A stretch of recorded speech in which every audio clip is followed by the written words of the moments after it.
أعوذ بالله من الشيطان الرجيم. بسم الله الرحمن الرحيم.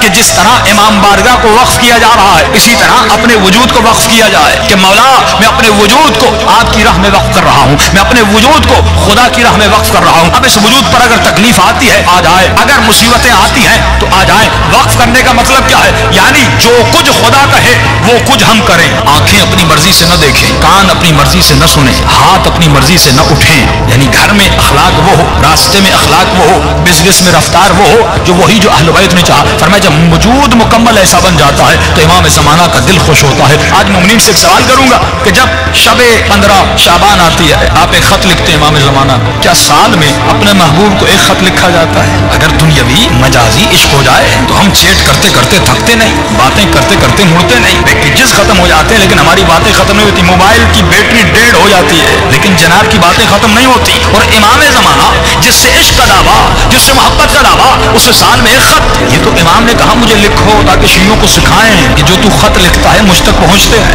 امام تو ہماری باتوں کو سن رہے ہیں لیکن مولا نے یہ کیوں کہا کہ مجھے خط لکھو؟ اس کا مطلب مولا اپنے چاہنے والوں کو ٹرینڈ کروانا چاہ رہے تھے. کیونکہ خط لکھنے سے پہلے زمانے میں جب مولا نے کہا تھا وہاں پر صرف خط کا ذریعہ تھا، ای میل تو نہیں تھا، فون تو نہیں تھی. اس وقت تنہا ذریعہ ارتباط جو انسان آپ سے دور ہوتا ہے آپ اسے خط لکھتے ہیں، اس کی ایڈریس پر خط بھیجتے ہیں. تو مولا نے کہا مجھے خط لکھو تاکہ پہلی بات تو تجھے یقین ہو جائے تیرا کوئی مولا ہے جو تمہارے خطوط کو پڑھتا ہے، جو تمہارے خط کو دیکھتا ہے، تاکہ یقین ہو فزیکلی ایک ارتباط ہو تمہارا امام زمانہ کے ساتھ. کیونکہ آپ کبھی ایسے انسان کو خط نہیں لکھتے جس کا وجود ہی نہ ہو، جو مر چکا ہو اس کو کبھی خط نہیں لکھا جاتا. خط اسے لکھا جاتا ہے جو زندہ ہو، خط اسے لکھا جاتا ہے جو آپ کا خط پڑھے.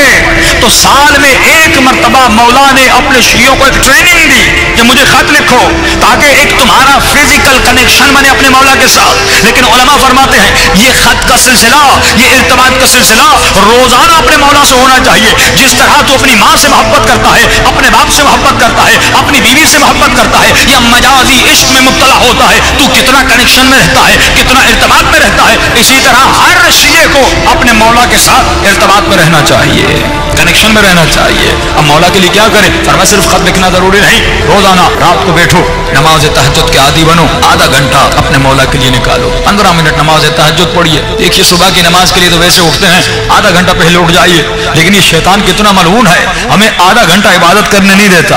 تو آپ کبھی سوچئے جو شیطان اتنی عظیم ترین عبادت سے روک رہا ہے یقیناً اس عبادت کا مرتبہ بہت بڑا ہوگا، تبھی وہ پوری طاقت لگا دیتا ہے اس عبادت سے روکتا ہے. علماء فرماتے ہیں کہ اگر یہ قرآن کی آیتیں یا رات کو دعا کر کے سو جاؤ یا کوئی الارم رکھ کے سو جاؤ پھر آپ کو محسوس ہوگا یہ ملعون مجھے کتنا روکتا ہے. فرمایا صرف 40 دن نماز شب پڑھو اور صرف 40 دن امام زمانہ کے باتیں کرو، 15 منٹ مولا سے کلام کرو. یا اگر خط لکھنا ہے خط لکھو، پھر درخت دریا میں جا کر پھینک کر، لیکن خط لکھنے کی بھی ضرورت نہیں، روزانہ 15 منٹ باتیں کرو، محبت بھری باتیں کرو. اگر تکلیف ہے تو امام سے شیئر کرو، اگر مصیبت ہے تو اپنے مولا سے شیئر کرو. جب وہ مولا کہہ رہے ہیں میں تمہارا باپ بھی ہوں، میں تمہارا بھائی بھی ہوں، میں تمہارا دوست بھی ہوں، میں تمہارا رفیق بھی ہوں، یعنی ہر رشتہ امام زمانہ کے ساتھ ہونا چاہیے. لیکن ہم نے مولا کو صرف ایک محفل بنا دیا کہ سال میں ایک فنکشن کرنا ہے 15 شعبان کا اور ایک دعائے کمیل پڑھنی ہے اور جمع ہونا ہے، خط لکھنے ہیں. مولا شادی نہیں ہو رہی، مولا پیسہ نہیں، مولا جاب نہیں ہو رہی. اور یہ مومنین جب کربلا بھی جاتے ہیں یہی دعائیں کرتے ہیں. تو کبھی سوچئے امام بھی کہتے ہوں گے تو جب بھی آتا ہے کچھ مانگنے آتا ہے، جب بھی گئے مانگنے گئے. کا فرمایا کبھی کچھ دینے بھی تو دیا کیا ہم نے امام کو؟ آج ہم نے اپنے آقا کو کیا دیا؟ مولا فرماتے کچھ دینے بھی کبھی بیٹا مانگتا ہے، کبھی اولاد مانگتا ہے، کبھی کیا مانگتا ہے، کبھی کیا مانگتا ہے، کبھی اپنے آقا کو کچھ دینے مولا کیا آپ کو پیسے چاہیے؟ فرمایا مجھے پیسوں کی ضرورت نہیں. مولا کیا آپ کو مال چاہیے؟ کیا آپ کو دولت چاہیے؟ کیا آپ کو گھر چاہیے؟ فرمایا نہیں، مجھے تو چاہیے، مجھے تو چاہیے.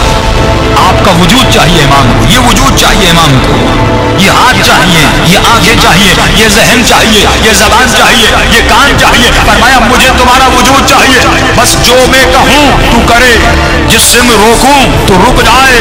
مجھے سلمان زماں چاہیے، مجھے میثم زماں چاہیے، مجھے حبیب زماں چاہیے. تو ایسا بن جا جیسے حسین کا صحابی حبیب ابن مظاہر تھا. بھائی امام زمانہ کو بھی حبیب کی ضرورت طرح سلمان کی ضرورت ہے کہ نہیں؟ مولا کو بھی علی کی طرح میں سمیت تمار کی ضرورت ہے کہ نہیں؟ کم از کم علی کا غلام قمبر بن کے دکھائے. کیا مولا کو کسی قمبر کی ضرورت نہیں؟ کا ضرورت ہے. لیکن وہ غریب امام زمانہ فرماتے ہیں آج 1000 سال گزر گئے، فرمایا تکو تنہا اس زمانے میں جی رہے ہیں. امام کو اصحاب کی بہت ضرورت ہے. اسی لیے امام نے ایک عدد بتایا کہ جب تک 313 کا عدد مکمل نہیں ہوتا تب تک میرا ظہور نہیں ہوتا. اس بات سے ثابت ہوتا ہے آج اگر 400 ملین پوری دنیا میں ہے لیکن دین سے ابھی تک نہیں ہے، کہ دین قربانی مانگتا ہے.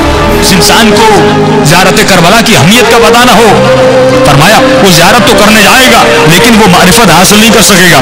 ہمارے استاد فرماتے ہیں، فرمایا جب تم کربلا جاتے ہو تو نیت کیا کرتے ہو؟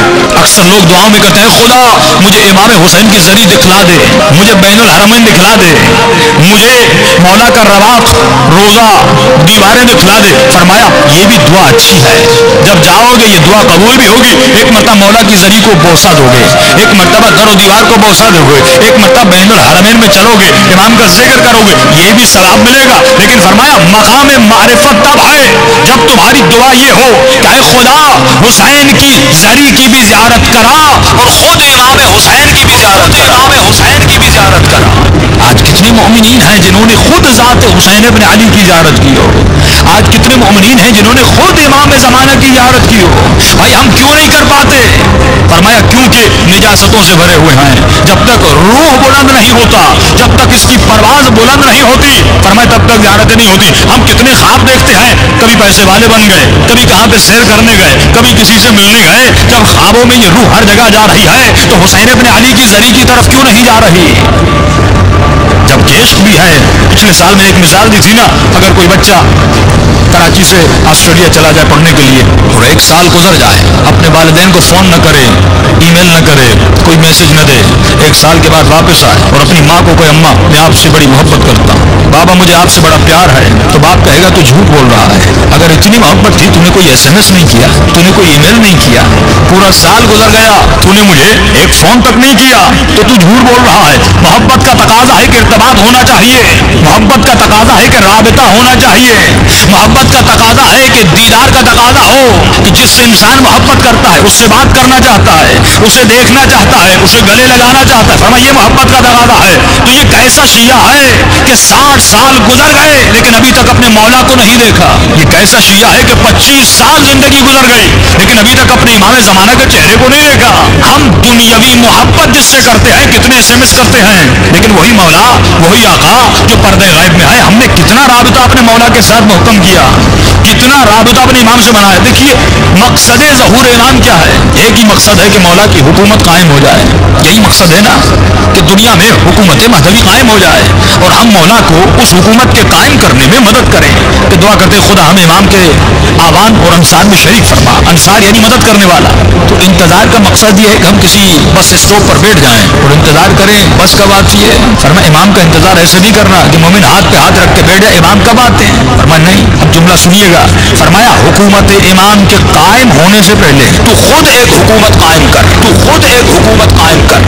آپ خود ایک حکومت قائم کریے. پھر آپ سوال کریں قبلہ میں نہ صدر ہوں، نہ وزیر اعظم ہوں، نہ فوج کا جنرل ہوں، میں حکومت بناؤں تو کیسے بناؤں؟ تو کہا ٹھیک ہے، حکومت وہی بنا سکتا ہے جس کے پاس اختیار ہو. جتنا اختیار اتنی حکومت. صدر کے اپنے اختیارات ہیں، MP MNS کے اپنے اختیارات ہیں، ناظم کے اپنے اختیارات ہیں. فرمایا تمہارا اختیار جہاں تک ہے وہاں تک امام زمانہ کی حکومت بنا. اگر گھر میں اختیار ہے تو اپنے گھر میں امام کی حکومت قائم کر. اگر بیٹے کا اختیار ہے تو بیٹے پہ حکومت قائم کر. کہتے قبلہ بیوی نہیں سنتی، اولاد نہیں سنتی، بیٹے نہیں سنتے، بیٹیاں نہیں سنتی. ٹھیک ہے لیکن تمہارا اختیار تمہارے وجود پر تو ہے. کس نے آپ کو مجبور کیا حسین کی مجلس میں آنے کے لیے؟ کسی نے نہیں کیا، آپ خود آئے. میرا اختیار میرے ہاتھوں پر ہے، ہاتھ بلند ہوتے ہیں. میرا اختیار میری آنکھوں پر ہے، آنکھیں کھلی ہوئی ہیں. آپ کا اختیار آپ کے کانوں پر ہے، آپ کی زبان پر ہے، آپ بولتے ہیں. فرمایا تمہارا اختیار تمہارے وجود پر ہے. امام زمانہ کی حکومت کے قائم کرنے سے پہلے خود اپنے اعضاء و جوارح پر مولا کی حکومت کو قائم کر. آج مسئلہ یہ ہے کہ میری آنکھوں پر مولا کی حکومت نہیں، میرے ہاتھوں پر مولا کی حکومت نہیں، نوجوانوں کے ذہنوں پر مولا کی حکومت نہیں، ہمارے قدموں پر مولا کی حکومت نہیں. تو اس مجلس کا کوئی فائدہ نہیں. امام فرماتے ہیں آپ ہر مجلس میں آتے ہیں لیکن ہر مجلس سے راضی نہیں ہوتے. مولا صاحب آپ کس مجلس سے راضی ہوتے ہیں؟ فرمایا جس مجلس میں مومن آئے اور جب رات کو گھر جائے تو اپنے وجود کا